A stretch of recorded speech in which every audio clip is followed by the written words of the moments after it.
ये कहानी है रमेश की, एक छोटे से गांव का एक गरीब किसान।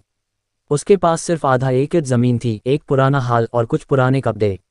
दिन भर खेतन में काम करता, रात को थकान के साथ सपने देखता, सपने कुछ बनने के, कुछ कर दिखाने के। रमेश की जिंदगी आसान नहीं थी। कभी बारिश ना होने से फसल खराब हो जाती, तो कभी बीमारी उसकी मां को हॉस्पिटल ले जाने को मजबूर करती। बैंक से लोन ले रखा था, लेकिन वो भी चक्कर नहीं पा रहा था। गांव के लोग उससे कहते, किसान कभी अमीर नहीं बनता रमेश, सपने देखना छोड़ दे।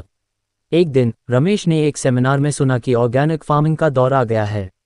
शहर के लोग जैव मुक्त सब्जियों के लिए एक पैसे देते हैं।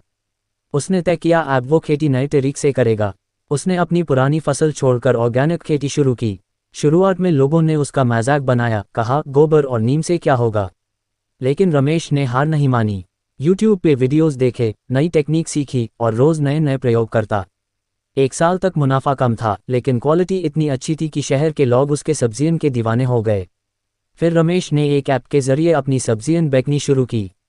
बीच का आदमी हटा दिया, पैसा सीधा उसके अकाउंट में आने लगा। 2 साल के अंदर उसने एक मिनी ट्रैक्टर खरीदा, नई इरिगेशन सिस्टम लगवाई और दूसरे किसानों को भी ट्रेनिंग देना शुरू की। आज रमेश सिर्फ अपने लिए नहीं, गांव के लिए काम करता है। उसने एक छोटी किसान कोऑपरेटिव सोसाइटी बनाई, जिसमें सब मिलकर ऑर्गेनिक फार्मिंग करते हैं। ए फ्लैट उसका गांव शहर के बाजार में एक पहचान बन गया है। रमेश को गवर्नमेंट ने कृषि रत्न पुरस्कार से नवाजा। उसकी कहानी अखबारों में आई।